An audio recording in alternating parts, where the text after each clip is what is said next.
আসসালামু আলাইকুম। যা দেখছি, যা শুনছি, আমার নিজের কানকে বিশ্বাস হতে যাচ্ছে না, আর যা দেখছি নিজের চোখে বিশ্বাস হতে যাচ্ছে না। কারণ হলো 12ই ফেব্রুয়ারি নির্বাচন হয়েছে। নির্বাচনের পরে বাংলাদেশে একটি নির্বাচিত সরকার এসছে। সেই নির্বাচিত সরকার বলেছে এই দেশে মবের অস্তিত্ব থাকবে না। নির্বাচিত সরকারের স্বরাষ্ট্রমন্ত্রী একাধিক একাধিকবার স্পষ্ট অবস্থান নিয়ে বলেছেন মব থাকবে না। আমরা এরপরও যা হচ্ছে, ঢাকা বিশ্ববিদ্যালয়ে যা হয়েছে বা বিচ্ছিন্ন যেগুলো হচ্ছে, আমরা এগুলোকে এখনো বিচ্ছিন্ন মনে করতে চাই।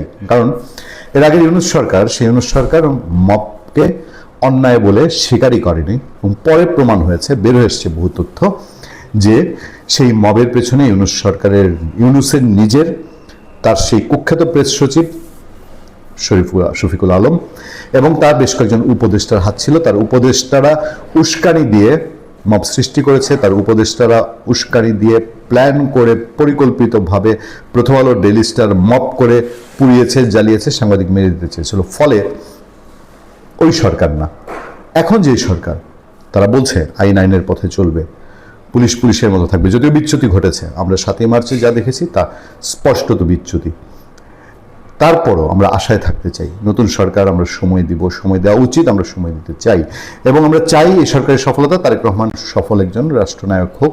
এটা যে কোনো সুস্থ একটা দেশের নাগরিকের প্রত্যাশা হবে যে অনেক চড়াই উতরাই পার হয়ে একটা সরকার এসছে। এবার সেই সরকারের সময় যদি এই ধরনের কথা শোনা যায় এবং সেই লোক যদি আইনের শাসনের হাতে না আসে, তাহলে আপনি কিভাবে নিজেকে বিশ্বাস করবেন আর আশায় থাকবেন? আমি শুরুতেই খুবই বিনয়ের সাথে বলতে চাই, আমাদের ব্যক্তিগত জীবনে, আমাদের যে কোনো সিচুয়েশনে এবং আমাদের ব্লগে, আমাদের সোশ্যাল মিডিয়া অ্যাক্টিভিটিসে আমরা শারীরিক প্রতিবন্ধী যে কোনো মানুষের প্রতি আলাদা সংবেদনশীল, এবং তারা আঘাতপ্রাপ্ত হন চাই না, এবং তাদের প্রতি আমাদের একটা সফট কর্নার কাজ করে। কিন্তু যেই ছেলেটিকে আমি দেখছি, যার ছবি জুলাইয়ে তার চোখ গিয়েছে বলেই আমরা জানি, কিন্তু তার মুখ দিয়ে যে কথা, সেই কথা কি?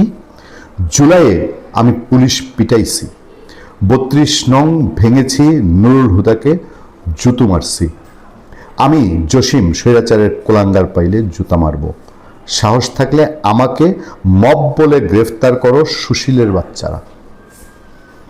খান জসিম, ডাকসু নেতা। এটা ভয়েস বাংলা ফটোকার্ডটা করেছে, সূত্র উল্লেখ করেছে বাংলা কারেন্ট। এবার আপনারা বলেন যে এই গণতান্ত্রিক সরকারের সময় একটা লোক যদি এখনো বলে যে আমি স্বৈরাচারের কুলাঙ্গার পিটাবো, তাহলে আবার কি মবের রাজ্যের ইঙ্গিত দেয় তারা? যে আইন কানুন ভাবে আপনি আওয়ামী লীগ ধরবেন না যে কাউকে। এরা তো মবের রাজ্য বলতে কাকে পিটিয়েছে? বাংলাদেশে বহু সাধারণ মানুষকে, বহু একেবারে নিরপরাধ মানুষকে এরা পিটিয়েছে। কি ভয়ঙ্কর হুঙ্কার ডাকসু নেতার! গুরুত্বপূর্ণ তথ্য দিলেন নাতিক রহমান পূর্ণি। পুলিশ পিটাইছে 5 আগস্ট বা 8 আগস্ট, 15 আগস্ট পর্যন্ত যদি হয়, তার জন্য তাদেরকে মাফ করে দিয়েছে, এখন পর্যন্ত মাফ করে দিয়েছে। 32 নম্বর ভাঙা, নুরুল হুদাকে পিটানো, আজকে হোক, 2 দিন পরে কি এগুলো মামলা হবে না? এগুলো মামলায় এসব এভিডেন্স থাকবে না? 32 নম্বর যার বাড়ি, সে যদি কোনোদিন বাংলাদেশে বা তার পরিবারের কোনো সদস্য, এই লোক যদি বেঁচে থাকে, খান জসিম, সে যদি মামলা করে, বাংলাদেশের আইন কি বলে? আপনি চাইলে একজন মানুষের বাড়ি গিয়ে ভাঙচুর করতে পারেন, তারপরে দম্ভের সাথে বলবেন আমি ভেঙে এসেছি, আর আপনাকে আইন ছেড়ে দিবে। নুরুল হুদা তিনি হয়তো করবেন না, কারণ তার যে বয়স হয়েছে, কিন্তু এসব যদি কখনো আইনের মুখোমুখি ফেলে দেওয়া যাবে। ভালো থাকবেন, সুস্থ থাকবেন। আপনার সাথে আমি আতিক রহমান পূর্ণিয়া।